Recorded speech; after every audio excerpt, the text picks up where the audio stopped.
저는 박지훈입니다. 48세 건설회사 대표죠.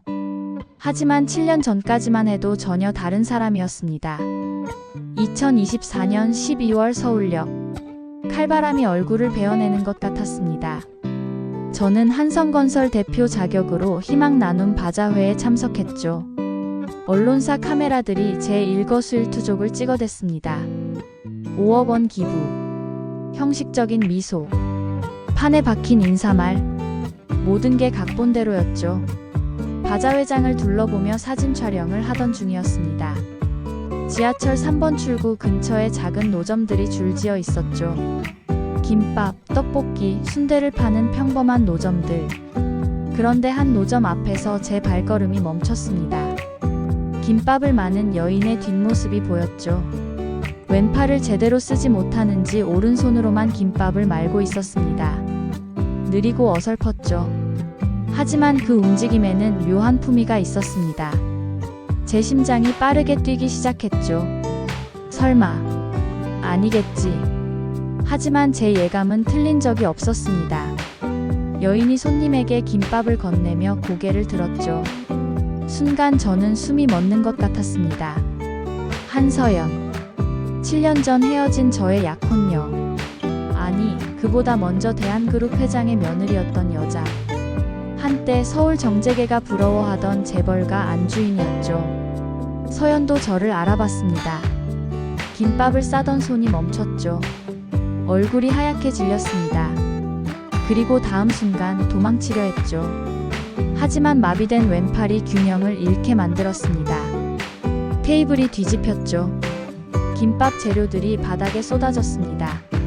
단무지, 시금치, 달걀지단이 차가운 아스팔트 위로 흩어졌죠. 저는 달려갔습니다. 하지만 서연이 날카롭게 소리쳤죠. 오지 마세요. 그 목소리에는 7년의 세월이 담겨 있었습니다. 증오도 원망도 아닌 그저 지친 거부. 제 가슴이 찢어지는 것 같았죠. 주변 사람들이 웅성거렸습니다. 카메라들이 저희를 찍었죠. 한성건설 대표와 노점상 아주머니. 그들 눈에는 그저 해프닝으로 보였겠죠. 하지만 저는 알고 있었습니다. 이것이 운명의 장난이라는 걸. 제가 서연에게 진 빚이 이렇게 돌아왔다는 걸. 서연이 떨리는 손으로 쏟아진 재료를 주워 담았습니다. 왼팔은 축 늘어진 채 움직이지 않았죠. 저는 도와주고 싶었지만 한 발짝도 움직일 수 없었습니다. 7년 전 제가 저지른 일들이 주마등처럼 스쳐갔죠. 2017년이 떠올랐습니다. 제 인생의 정점이자 나락의 시작점이었죠. 당시 저는 IT 스타트업의 CEO였습니다. 인공지능 의료 진단 시스템. 혁신적인 기술로 주목받았죠. 투자가 몰려들었습니다. 그 중에는 서연의 아버지 회사도 있었죠. 한진테크. 중견 IT 기업이었습니다. 서연과 저는 대학 동기였습니다. 첫사랑이었죠. 하지만 서연은 가족의 뜻에 따라 대한그룹 장남과 결혼했습니다. 저는 친구로 남았죠. 가끔 만나 커피를 마시며 서로의 안부를 묻는 사이. 그날도 그런 만남이었습니다. 강남의 조용한 카페였죠. 지훈아, 요즘 사업은 어때? 서연이 물었습니다. 투자가 더 필요한데 쉽지 않네. 제가 한숨을 쉬었죠. 얼마나 필요한데? 100억 정도면 충분할 것 같아. 서연이 잠시 생각하더니 말했습니다. 우리 아버지 회사가 투자할 수 있을 것 같은데. 저는 놀랐죠. 그 정도 금액은 한진테크에게도 큰 부담이었습니다. 괜찮겠어. 네가 걱정할 일 아니야. 하지만 서연은 이미 마음을 정한 듯 했죠. 일주일 후 한진테크에서 연락이 왔습니다. 120억 투자 결정. 파격적인 조건이었죠. 저는 감격했습니다. 이제 회사가 도약할 수 있다고 믿었죠. 하지만 제 사업 파트너 최 이사가 문제였습니다. 재무를 담당하던 파트너였죠. 신뢰했던 사람이었습니다. 대학 선배이자 멘토 같은 존재였죠.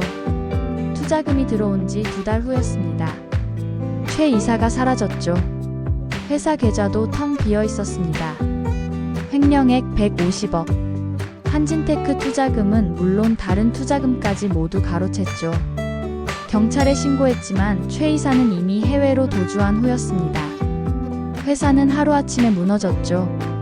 직원 10명이 길거리에 나앉았습니다. 투자자들이 몰려왔죠. 그 중에서도 한진테크의 피해가 가장 컸습니다.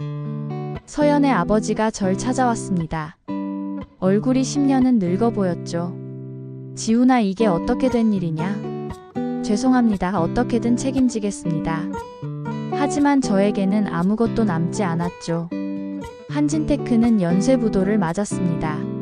30년 된 회사가 무너졌죠. 나중에 알게 된 사실이지만 서연이 아버지를 설득했다고 합니다.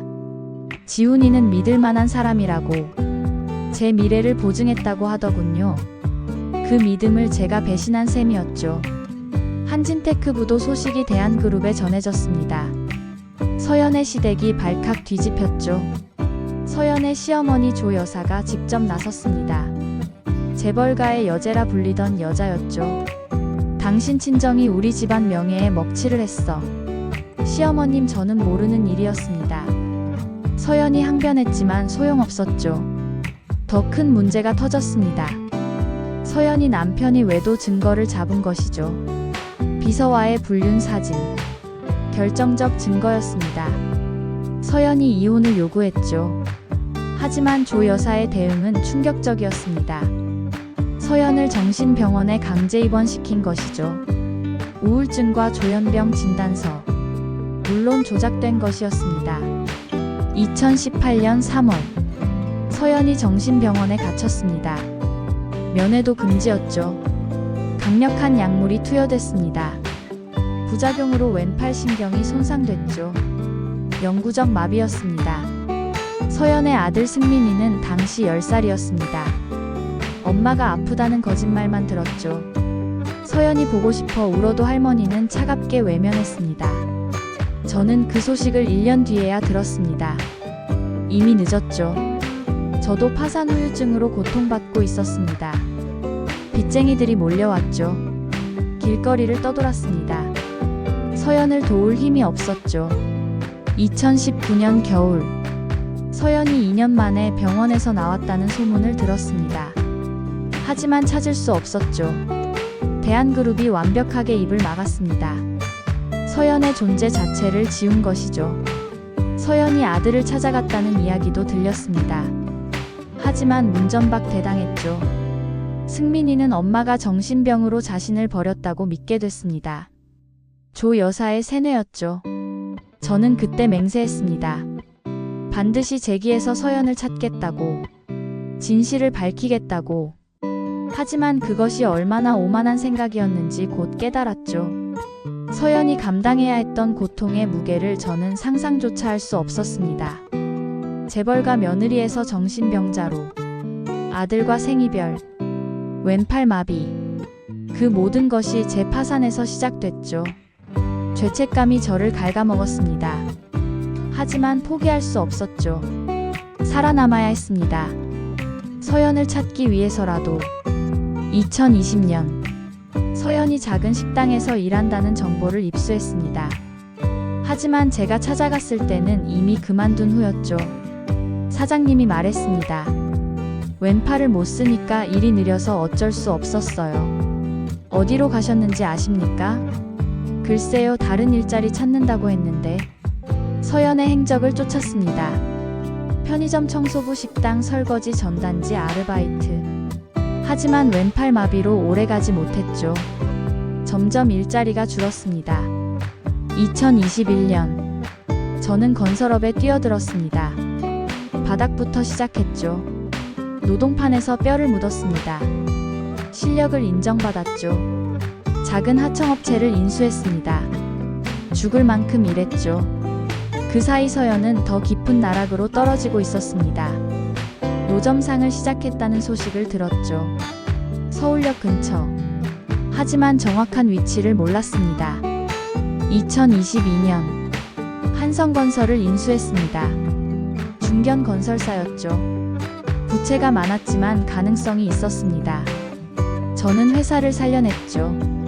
업계가 놀랐습니다. 불과 5년 만의 재기였죠. 하지만 성공의 단맛은 없었습니다. 서연 생각뿐이었죠. 사립 탐정까지 고용했습니다. 대한그룹의 방해가 심했죠. 서연을 찾는 것 자체를 막으려 했습니다. 그러다 한 가지 단서를 찾았습니다. 승민이가 할머니 몰래 엄마를 찾고 있다는 것이죠.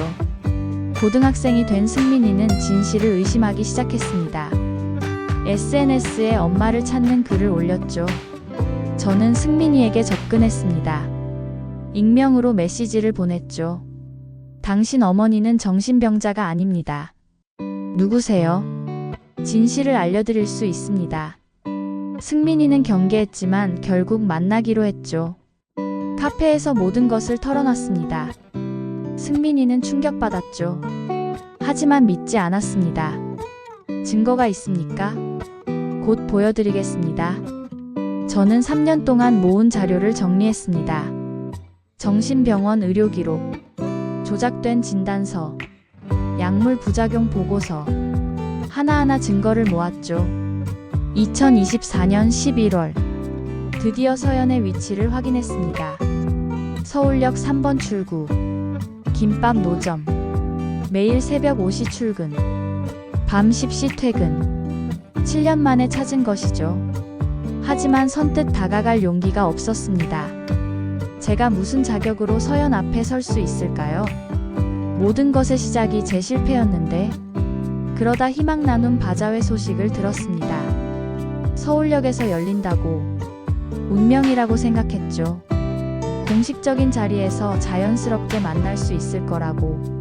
하지만 막상 서연을 보니 자연스러운 것은 없었습니다. 그저 죄인이 된 기분이었죠. 바자회가 끝난 후 저는 서연의 노점을 찾아갔습니다. 새벽 5시였죠. 서연이 김밥 재료를 준비하고 있었습니다. 가지 마세요.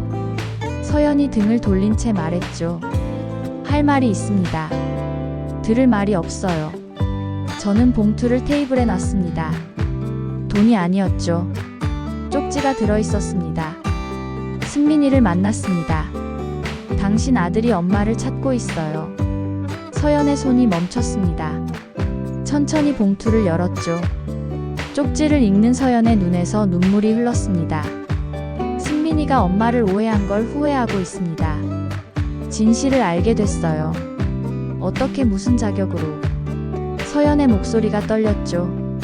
저는 3년 동안 준비한 파일을 꺼냈습니다. 여기 모든 증거가 있습니다.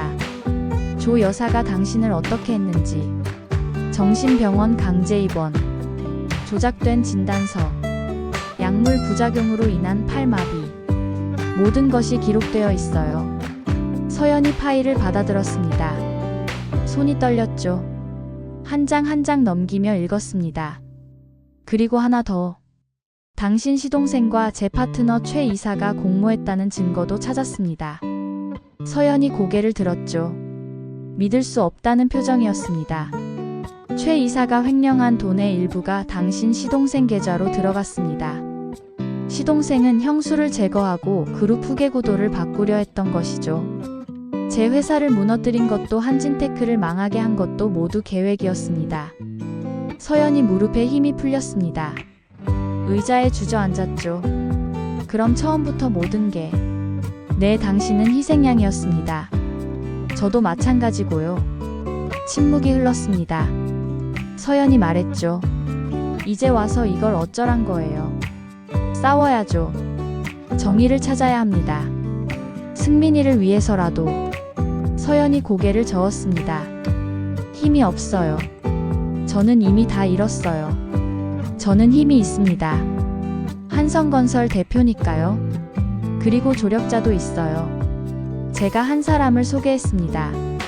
대한그룹 김전무였죠. 서연의 시아버지가 생전에 가장 신뢰했던 사람입니다. 김전무가 말했습니다. 서연 씨, 회장님이 돌아가시기 전 저에게 부탁하셨습니다. 며느리를 지켜달라고. 하지만 제가 너무 늦었네요.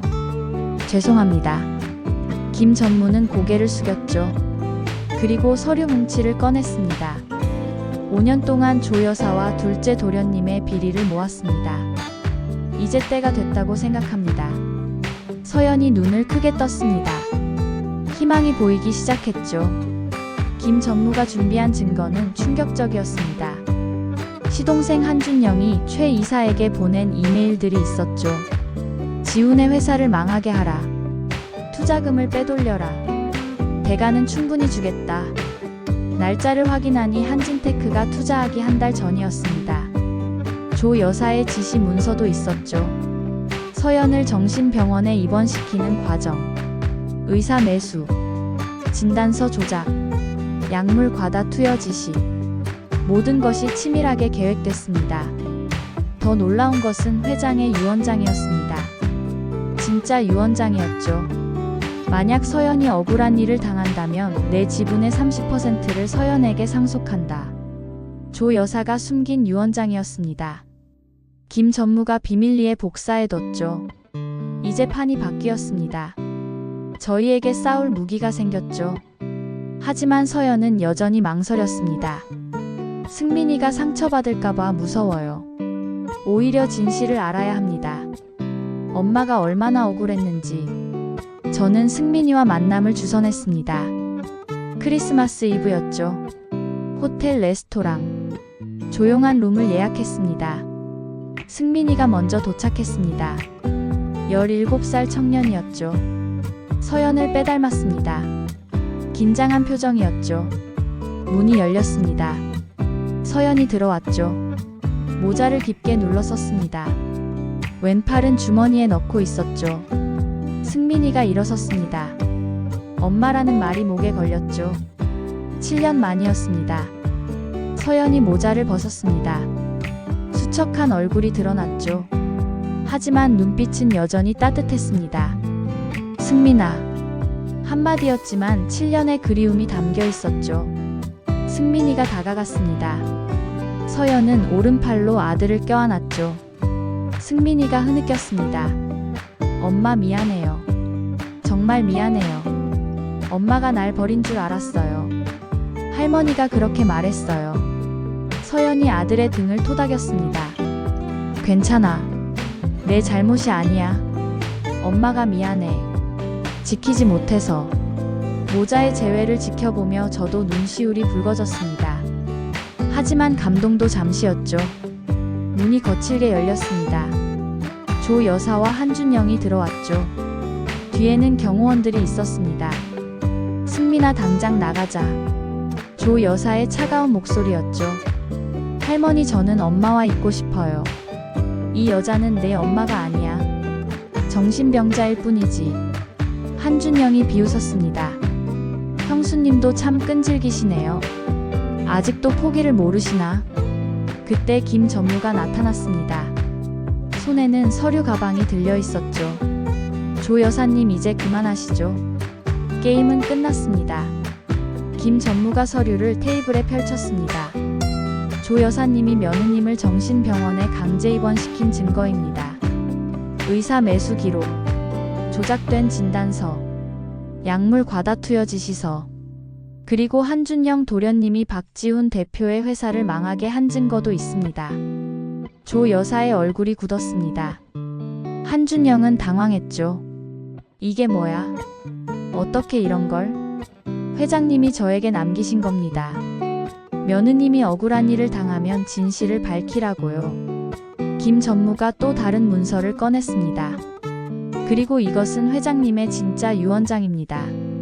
서연 씨에게 지분 30%를 상속한다는 내용이죠. 폭탄 선언이었습니다. 조 여사가 소리쳤죠. 터무니없는 조작이야. 아닙니다. 회장님 친필 서명이 있습니다. 감정하면 바로 확인됩니다. 승민이가 할머니를 바라봤습니다. 배신감이 가득한 눈이었죠. 할머니가 엄마를 그렇게 만든 거예요. 승민아 이건 오해야. 아니에요. 저도 이제 다 알아요. 엄마가 얼마나 힘들었는지. 승민이가 서연의 손을 잡았습니다. 마비된 왼팔도 감쌌죠. 엄마 이제 나랑 같이 살아요. 내가 지킬게요. 서연이 눈물을 흘렸습니다. 행복한 눈물이었죠. 조 여사가 비틀거렸습니다. 한준영 한준영이 부축했죠. 어머니 일단 나가시죠. 이건 끝이 아니야. 너희들 모두 후회하게 될 거야. 하지만 위협은 공허했습니다. 이미 판은 뒤집혔죠. 조 여사 일행이 나간 후 레스토랑에는 평화가 찾아왔습니다. 승민이가 서연에게 음식을 먹여줬죠. 서연은 오른손으로 아들의 머리를 쓰다듬었습니다. 저는 조용히 자리를 피하려 했습니다. 하지만 서연이 불렀죠. 지훈 씨. 네. 고마워요. 정말로. 짧은 인사였지만 충분했습니다. 용서받은 기분이었죠. 김 전무가 말했습니다. 이제 법적 절차를 시작하겠습니다. 서연 씨의 명예를 회복하고 정당한 권리를 찾아드리겠습니다. 서연이 고개를 끄덕였습니다. 이제 싸울 준비가 된 것 같았죠. 승민이가 물었습니다. 엄마 팔은 치료할 수 있어요. 저는 대답했죠. 최고의 의료진을 섭외하겠습니다. 완전히는 아니더라도 호전될 가능성은 있어요. 서연이 처음으로 미소를 지었습니다. 7년 만에 보는 미소였죠. 2025년 봄. 벚꽃이 만개한 4월이었습니다. 법정 투쟁은 3개월 만에 끝났죠. 증거가 확실했습니다. 조 여사는 구속됐습니다. 한준영도 마찬가지였죠. 최 이사도 인터폴에 의해 체포됐습니다. 서연은 정당한 위자료를 받았습니다. 500억이었죠. 하지만 더 중요한 것은 명예회복이었습니다. 언론이 진실을 보도했죠. 재벌가의 추악한 음모, 억울한 며느리의 사연. 여론이 들끓었습니다. 승민이의 양육권도 서연에게 돌아왔습니다. 법원은 조 여사의 양육권을 박탈했죠. 승민이는 엄마와 함께 새 집으로 이사했습니다. 작지만 따뜻한 집이었죠. 서연의 팔 치료도 시작됐습니다. 독일에서 전문의를 초빙했죠. 완치는 어려웠지만 50% 정도 기능이 회복됐습니다. 일상생활에 큰 지장이 없을 정도였죠. 그리고 서연은 결심했습니다. 김밥 가게를 정식으로 열기로. 희망김밥이라는 이름이었죠. 단순한 김밥집이 아니었습니다. 사회적 기업이었죠. 어려운 처지의 여성들을 고용했습니다. 수익의 일부는 기부했죠. 오픈 첫날, 저도 찾아갔습니다. 줄이 길게 늘어서 있었죠. 승민이가 홀에서 손님을 맞았습니다. 서연은 주방에서 김밥을 말았죠. 왼손도 조금씩 움직였습니다. 지훈 씨도 드세요. 서연이 김밥을 건넸습니다. 7년 전 카페에서처럼 편안한 대화였죠. 저희는 친구로 남기로 했습니다. 하지만 서로를 향한 마음은 여전했죠. 언젠가 시간이 더 지나면 새로운 시작도 가능할지 모릅니다. 하지만 지금은 이대로가 좋았죠. 가게는 번창했습니다. 6개월 만에 2호점을 냈죠. 1년 후에는 프랜차이즈가 됐습니다. 희망김밥은 희망의 상징이 됐죠. 어려움을 이겨낸 사람들의 이야기가 입소문을 탔습니다. 2026년 5월, 승민이의 성년식 날이었습니다. 호텔 연회장에서 조촐한 파티를 열었죠. 김 전무도 왔습니다. 서연의 새로운 직원들도 참석했죠. 그리고 저도 있었습니다. 승민이가 성년선서를 했습니다. 저는 앞으로 정의롭게 살겠습니다. 거짓에 맞서고 진실을 지키겠습니다. 그리고 엄마처럼 강한 사람이 되겠습니다. 서연이 눈물을 글썽였습니다. 저도 마찬가지였죠. 파티가 끝날 무렵 사진을 찍었습니다. 서연과 승민이 그리고 저. 세 사람이 나란히 섰죠. 카메라를 보며 웃었습니다. 그 사진은 지금도 제 책상 위에 있습니다. 볼 때마다 생각하죠. 넘어져도 다시 일어설 수 있다는 것을. 절망 끝에도 희망이 있다는 것을. 그리고 진실은 언젠가 반드시 밝혀진다는 것을. 저는 오늘도 한성건설 대표로 일합니다.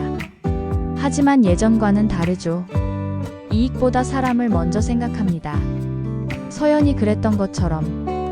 그것이 제가 배운 교훈이었습니다. 시청해주셔서 감사합니다. 구독과 좋아요는 저희에게 큰 힘이 됩니다. 좋은 하루 보내세요.